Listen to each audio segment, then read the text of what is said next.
Today our theme is raising the profile of the university. And when we think about it, almost everything we do well should raise our profile.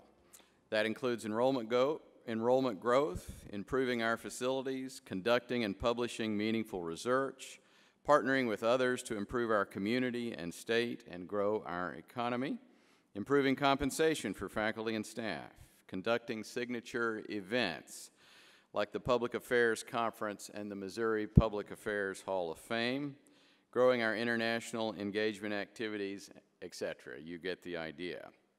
We did have a very successful year last year on most fronts, and we will discuss some of those achievements today as well as plans to build on those achievements this year and into the future. Before I jump into that, let me update you on what has happened to our state appropriations in this month.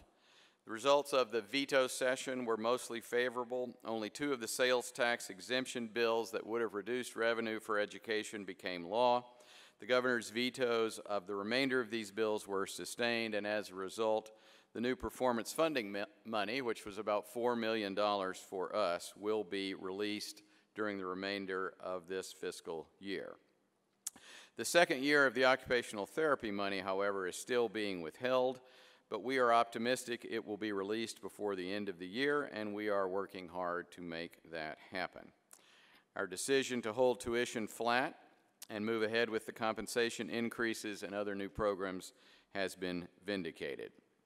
With that said, let's look ahead to this year. As most of you know, we have completed the third year of our long-range plan, which is entitled Fulfilling Our Promise, and we are now into the fourth year of that plan. To make sure we've addressed all the main elements of that plan, we have organized our 2014-15 goals under the 6 topics contained in that plan, and here they are.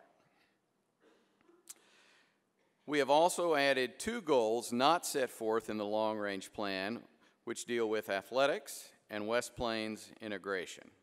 I encourage you to review each of these goals and the specific objectives set out under each on our website.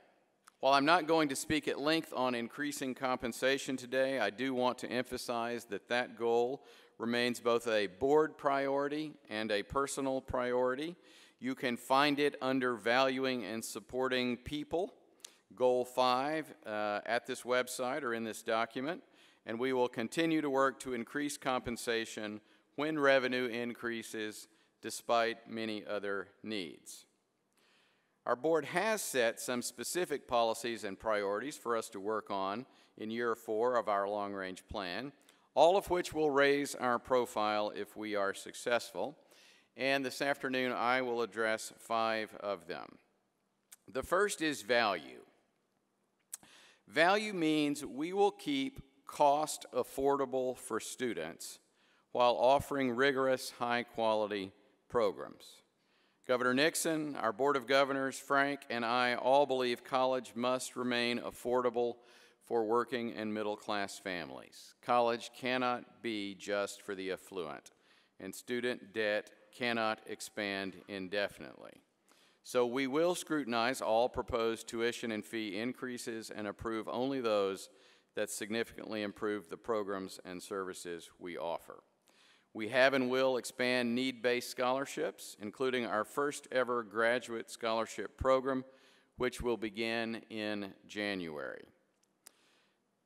That will expand access, but access is important only if the education offered is truly of value. Thus, the board has approved, and I anticipate will continue to approve, specific differential tuition increases when necessary to improve facilities, replace or update equipment, fund travel, or provide scholarships. This policy will expand our reputation as the value option for Missouri students and parents, support continued enrollment growth, and allow us to improve the quality of our academic programs. The next priority I wanted to talk about is to increase student retention rates. The first to second year retention rate of our first time in college students has been right at 75% for many years. This slide shows the specific numbers, and you can see we're actually ticking down just a hair in each of the last couple of years. The rate of our three main public competitors are all above 80%. We must do better if we are to accomplish our mission of helping educate Missourians so that 60% have a higher education credential by the next decade. This is critical to the economic success of our state. I think part of the solution will come from helping students make better connections during the first several weeks of school. Thus, we are retooling our orientation, family programs, and living learning communities. Part of the solution is better connecting students to academic departments. So we are evaluating how we can improve advising, connect students to departments earlier, and have an even better experience in GEP 101. I anticipate Dr. Einhellig will address this issue as well. This is a complicated issue, and we will not be able to change retention rates overnight. But I believe we can make progress here if we make it a priority. The third item of emphasis this year is on facilities improvement. This was a top board priority last year and is a top board priority this year, and I anticipate it will be a top board priority next year as well. As a result of the passage of the BEAR fee, we focused primarily on improving our athletic and recreational facilities last year, and the change in the appearance of the campus is stunning. I have literally received hundreds of positive comments about the changes, many from our students. These improvements help change our profile. We had the athletic profile of a Division II or III school, even though we have played Division I sports for many years, given the fact that the 5 sports shared a stadium. Now we have the profile of a Division I school, and that makes a huge difference in student recruitment and in our community profile. This year, we are building 2 new buildings, a welcome center funded completely by private gifts, and a new health building which will house the new occupational therapy program, the nurse anesthesia program, and the physician's assistant program.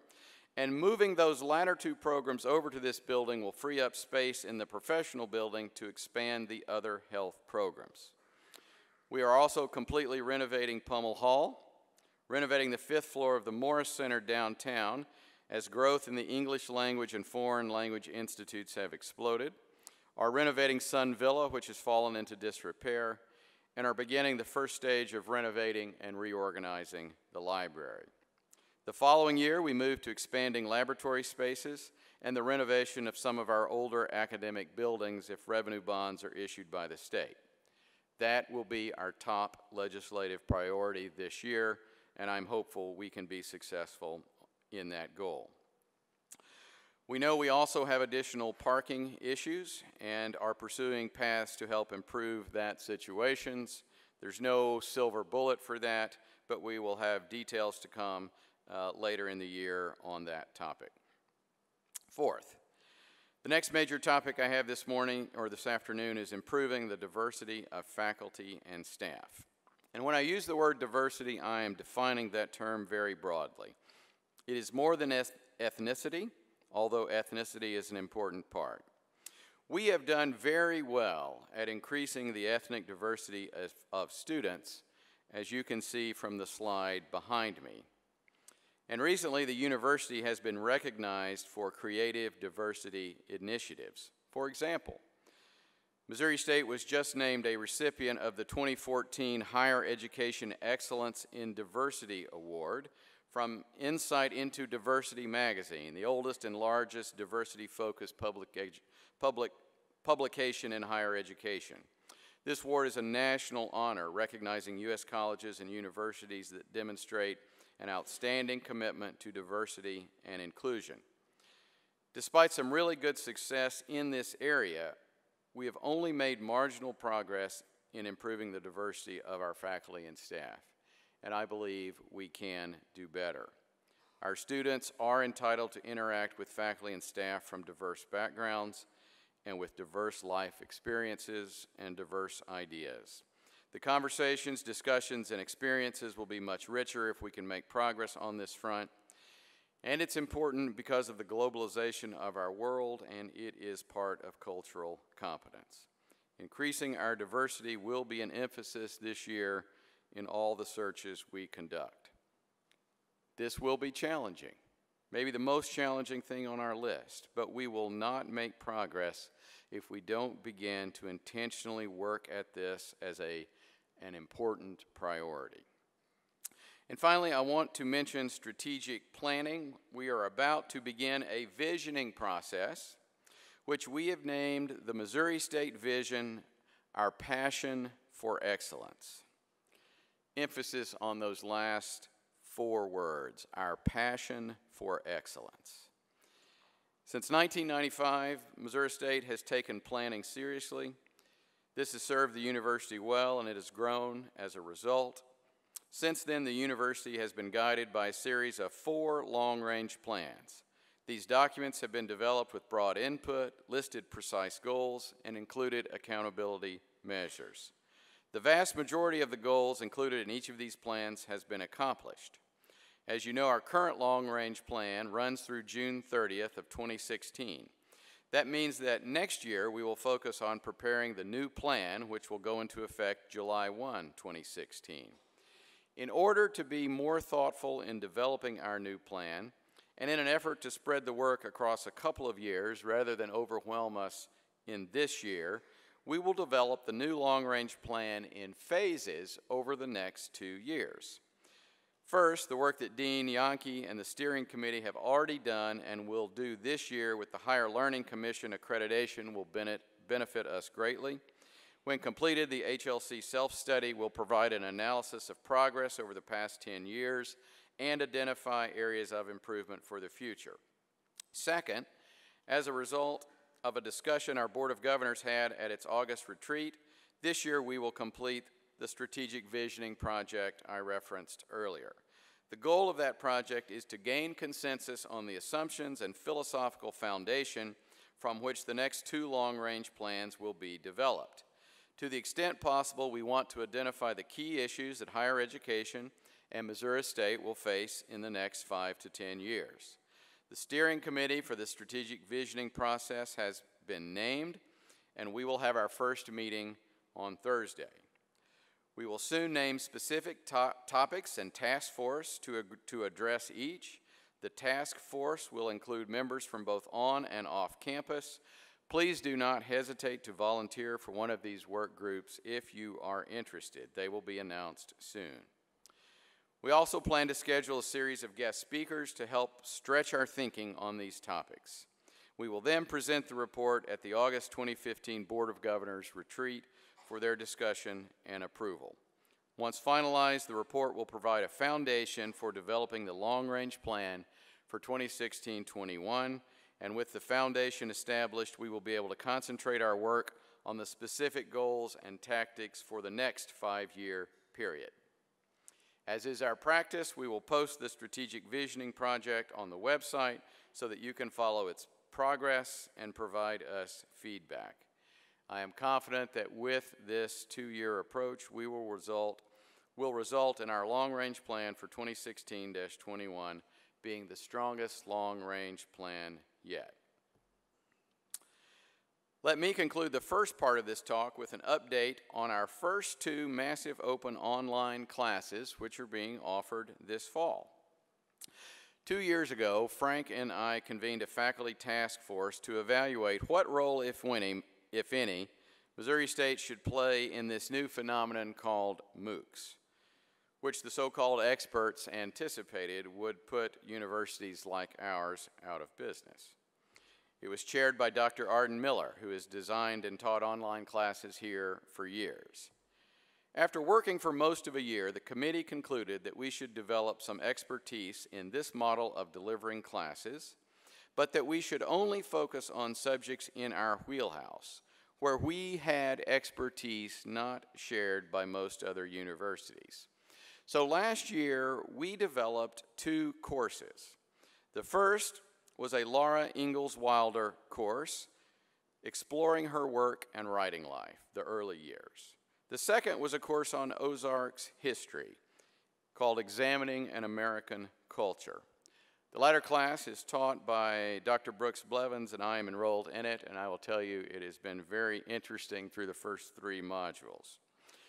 As of today, and this is an important number, over 8,300 people have enrolled in these 2 classes from literally around the world. By offering these classes, we are developing our ability to deliver this kind of course, raising the profile of our part of the state and of our university. I say that because no other public university in Missouri is offering anything like this. And we're promoting a lifetime of learning. These classes help us live out our public affairs mission, and for a very reasonable cost. I want to publicly thank the faculty who served on this task force and came up with this strategy. Well done. It's a great example of what we can accomplish if we all work together. And now it's Frank's turn, and he will be discussing some of our academic goals and achievements, and then I will return with a few final words, and then we will be happy to take your questions this afternoon. Dr. Einhellig. Thank you, Clif. As we talked about the thematic title that we'd used today, Raising Our Profile, we were aware of a couple of things that have been stated, and I want to perhaps state them a little differently. Number one is the fact that raising our profile is not something for the future. It's something we're engaged in every day by the very fact of whatever we do, we have a chance to positively raise our profile, or on the alternative, we have a chance to diminish our profile. On the academic side, processes are often years in the making, and those do not originate something just overnight. The second thing I wanted to point out about it is that indeed raising the profile is done in buildings and it's done in athletics, but it's certainly done on the academic side and the programming in the academic side.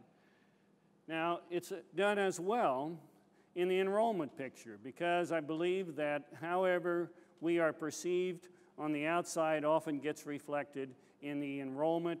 In other words, the recognition, the perception of students who decide that they can come to Missouri State to further their careers and build their future. This is a record enrollment this fall. It's something we've all worked on, and I want to publicly thank every unit, every area, for working together as we have been able to show this record enrollment of 22,385, which indeed is gratifying. And there are elements of this enrollment that I wanted to break out. First of all, this is a record enrollment in graduate education as well. We crossed the 3,400 mark for the first time. It's a record enrollment in international students, as we have more than 1,500 international students. Indeed, another record in the historically underrepresented. And the last bar on there, as we look at first time new in college being up the percentage it is of 4%, gives us good hope and reason that the next year will be a solid enrollment year as well. Some of that, and it's awfully hard to have cause and effect related here, some of that is probably due to the fact that over the last several years we've been building our internet programming, and we reached out to a new group of students that would have access. So we're up over 26% here in internet credit hours this fall. Our second block classes are up significantly, as you can see. And although we primarily have a service region and we appeal to the state of Missouri first, indeed, we have students here from 49 states and 88 countries. One of the things that Clif and I and the Enrollment Management Committee and the Executive Budget Committee all have agreed on a great deal of the time is that as enrollment goes up, it requires more faculty. And I'm really pleased and actually excited in this recognition now that this fall we start with 19 more full-time faculty than we had last fall. This is really gratifying, and it comes about in part because we set aside enrollment increase money from last year. A major part of it went to increasing faculty, and every dean and academic cost center decided where the greatest needs were and allocated accordingly. Our enrollment also relates, I think, to our online programming and the fact that we have developed, as I said, the online programming over the last several years, such that now we have our doctorate in nursing practice approved for online. We have 12 master's degrees, 9 graduate certificates, 9 bachelor's programs, and 2 undergraduate certificates, as well as a pathway through general education that can be done online. And as an outcome of having programs and having courses, we are able to not only increase our enrollment this fall to where it's now 10% of the credit hours online, but we've been able to increase in a more dramatic way what's happening in summer school. The students have shown that they like having a lot of online availability in summer school, with that mark now 40% of the credit hours last summer. Our new professional programs are another way we have raised the profile and continue to raise that profile. The Doctorate of Pharmacy started this year with 30 students. Those students, the vast majority, 23 of them, have an immediate history with the Missouri State University, and another 4 have had classes at Missouri State at one time. This is a culmination of 7 years of work. We started in 2007 with a meeting in November of 2007. So we're really pleased that that program is now a part of something we share with UMKC. It is their program, but it is also something we're strongly invested in. Our Doctorate of Nurse Anesthesia Practice, I'm going to venture to say, was approved by the Higher Learning Commission a few days ago. I'm just waiting for the letter to make sure. But again, this is a 3 or 4 year process that has been going on. We have 30 sites for internships. We will be able to serve Southwest Missouri with the outcome of students that be able to practice in this field in ways that hasn't been done before. Our graduate programming starting this year is some nice additions. We have the Master of Fine Arts that had the wonderful opportunity to begin in the new building facilities of Brick City, and we start there with 5 students. Our Master of Science in Applied Behavioral Analysis is being done jointly with help from the faculty in special education and the College of Education. We know that's going to contribute to those who would give their life work in mental health areas to help others. The other programs on here are good additions, and this, again, speaks well for how we're going to be able to serve student needs.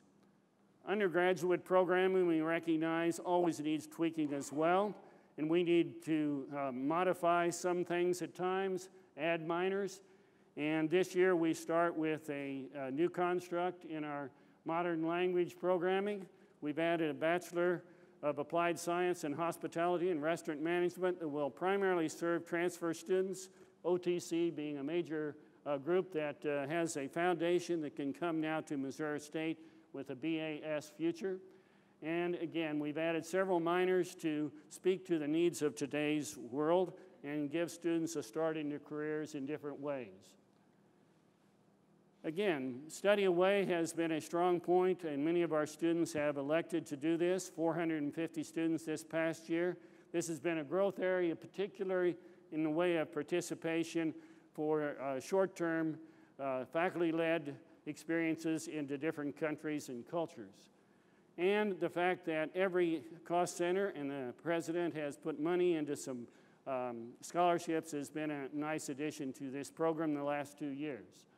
Our Einhellig College got reorganized in the sense of adding a new track about 1.5 years ago, and the outcome of that has been that we now have over 1,300 honors students, and we have indeed 120 of those in our accelerated track, which gives them opportunities at the advanced level in the honors program. This has been a well-done change.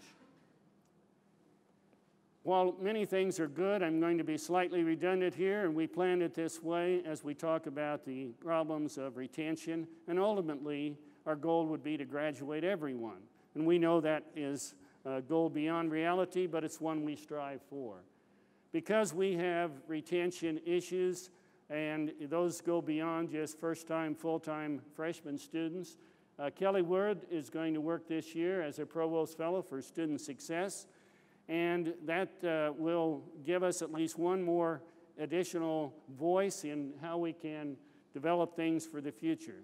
Now notice our undergraduate rate of graduation at 55% in 6 years.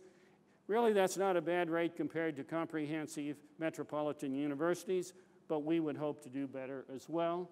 Our graduate student graduation rate is quite a bit higher, but again, until we reach 100%, we always have things to work on.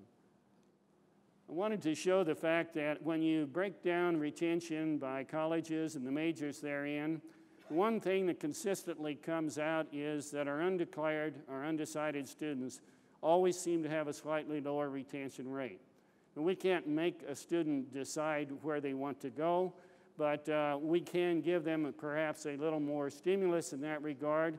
And I've asked all of our deans and our advisors to think about talking with their students as to what they think they might be interested in and allowing them to try a course in that area. I think trying a course in an area of interest could be an attractive way to help students relate to the university. And I also would point out that our GEP 101 classes now have several of them dedicated to the majors of a particular college, and we think that will help us as well. But retention is not just a matter of our first-time, full-time freshmen. Retention is something we have to look at every class level until finally do we get to graduation. This bar is somewhat scary in a way because not only have we lost students from last fall coming back this year in the first-time freshmen, but there are a number of other freshmen who did not return, as you can see, over 300 of those. And then there are sophomores that approached 600 that did not return. Those classed as juniors, almost 600 of those did not return. And startling, almost 600 that had gotten to the senior year did not return. This is something that is everybody's business and we have to continue to work on, and it's a challenge for this year and years to come.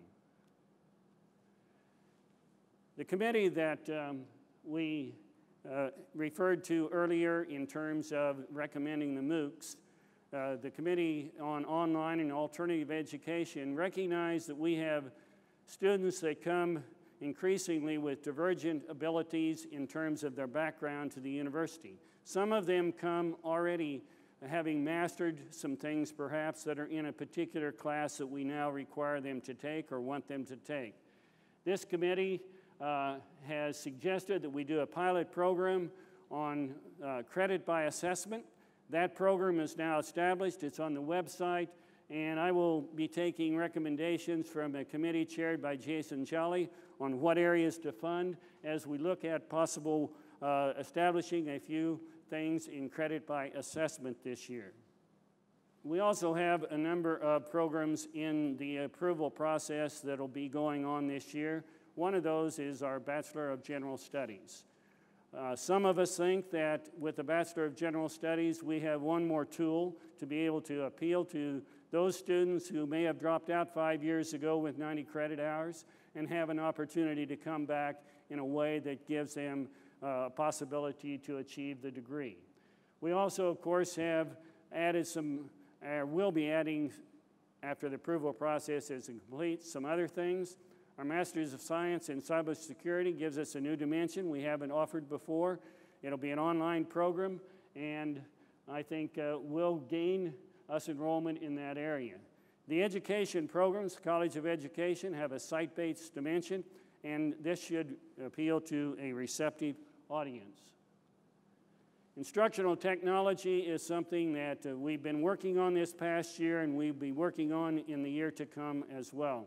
Instructional technology is changing the way we do lots of things. Some of us don't like it as well as others, but whether we like it or not, the technology has changed the way we teach. It changes the way we think about how students learn. It's changing many aspects of our normal classroom behavior, not just online education. Over the past year, by a combination of work with my office, with the SCUF funding And with Jeff Morrissey's group, we've been able to replace over 300 PCs to standardize what's going on in running the classroom technology. We've upgraded with digital projectors of the better vintage, a number of classrooms. We have continued to try and upgrade our ITV rooms, and we'll open Pummel Hall renovation with 2 more ITV rooms, and we've upgraded the ITV rooms off campus as well. In addition, Media Site is not only available for you to tape your lectures and videotape those things in the Faculty Center for Teaching and Learning, you can do that in your office now.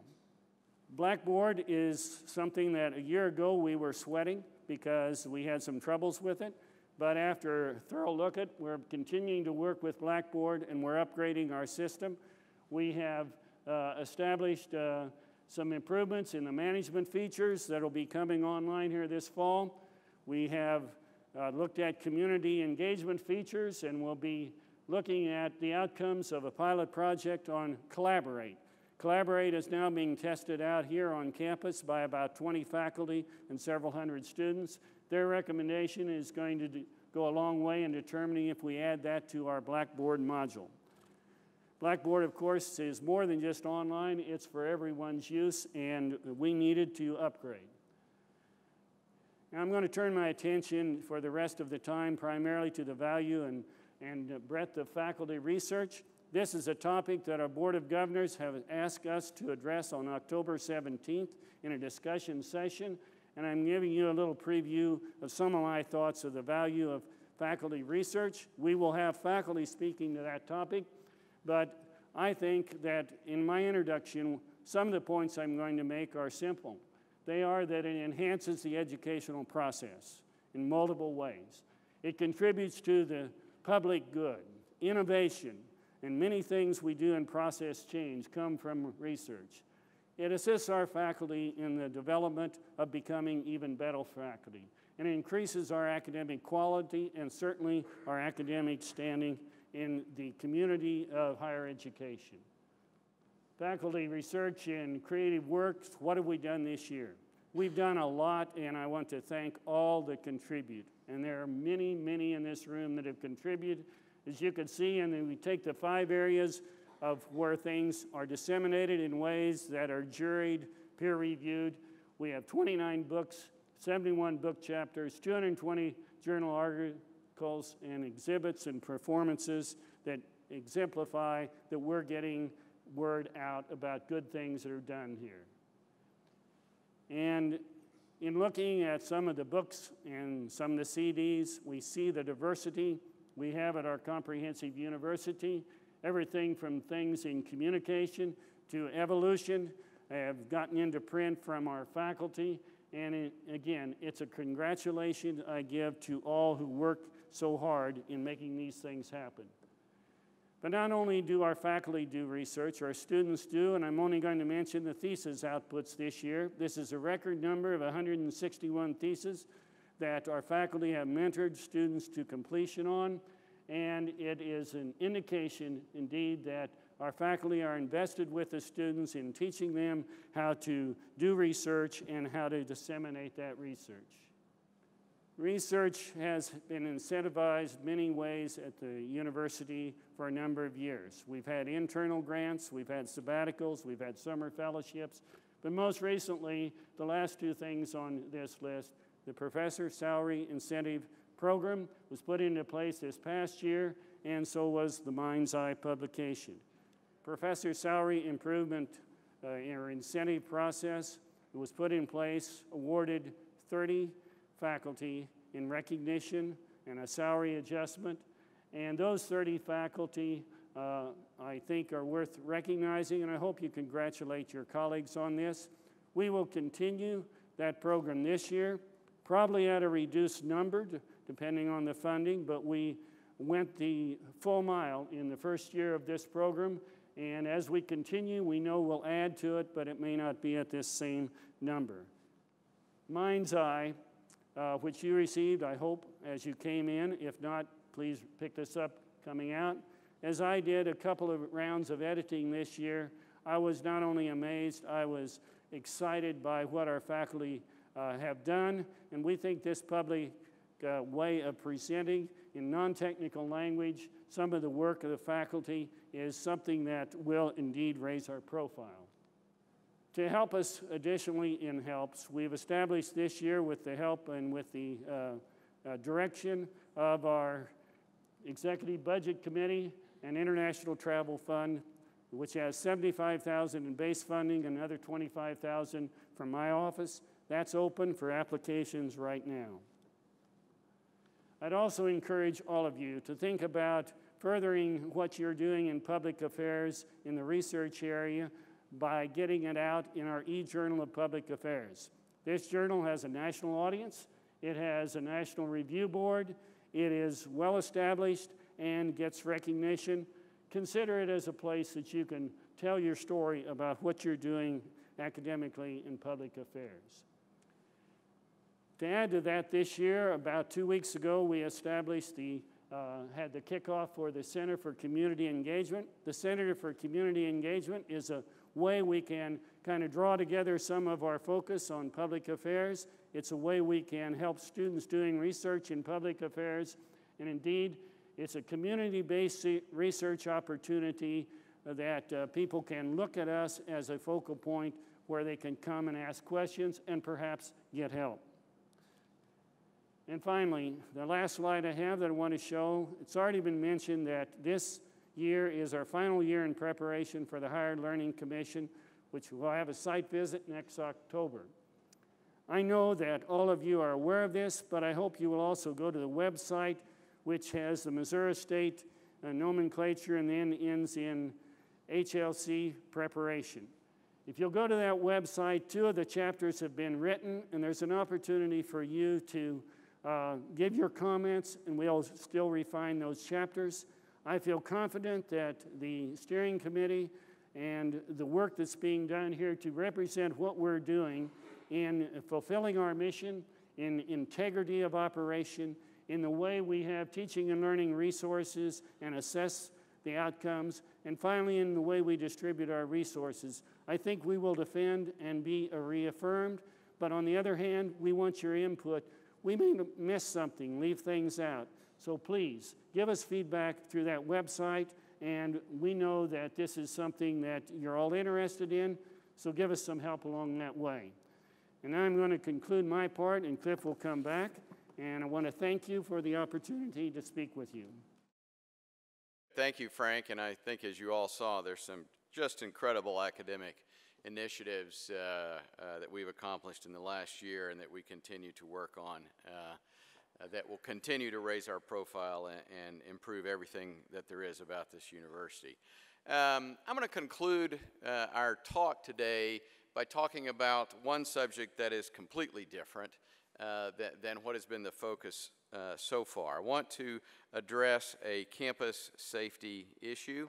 I'm sure you've seen that campus safety issues have been in the news lately.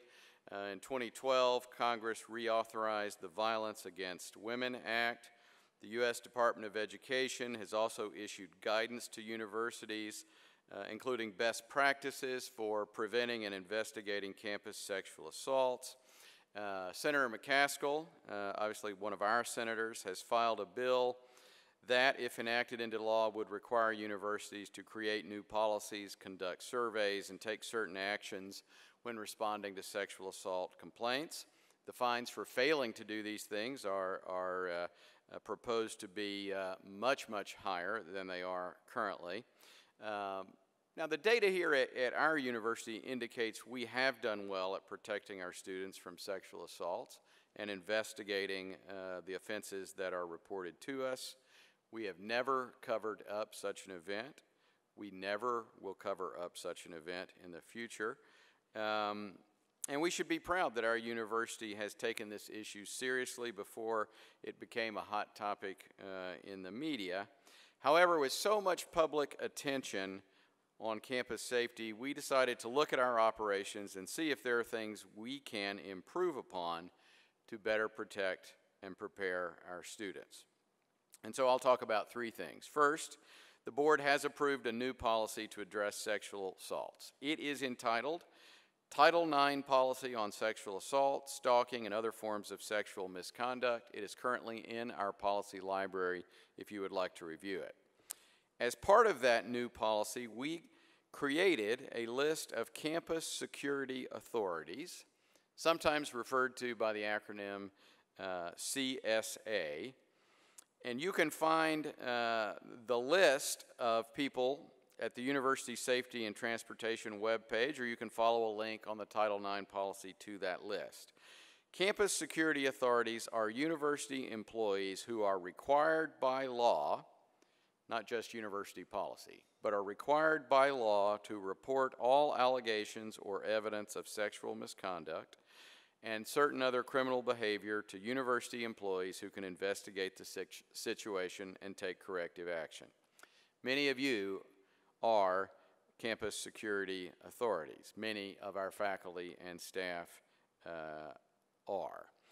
We sent out an email to all of those designated people in August. This email included some basic information about what a CSA is, what they're legally obligated to do. Second, we have provided some training for several groups of those folks already. We've provided training to the Academic Leadership Council and to those who are part of the Student Affairs staff. But on Wednesday, we will be rolling out training online to our other campus security authorities. And it explains what your obligations are in this regard. Third, we have started using online training, a particular module called Haven, for our students. Starting this fall, all of our new students are required to participate in this training, and it focuses on preventing and responding to sexual assault. You know, students may be in the best position to prevent assaults from occurring. We want to assure they have the resources they need to protect themselves and their peers from all forms of violence and harassment. You know, let me just finish this topic by saying the safety of our students must be a priority for all of us. Our students and their families trust us to create a safe environment for them to study and learn, and it is important that we not let them down. A part of what that means is for our university community, for all of us, and I'm included in this, is when we believe that a student has been or may have been a victim of sexual assault, or may be in a dangerous situation, or may be in a dangerous relationship, we need to be willing to intervene. We should be willing, we must, we are mandated to notify our supervisors, the Office of Equity and Compliance, campus safety if appropriate, and if it is safe to do so, we should intervene ourselves.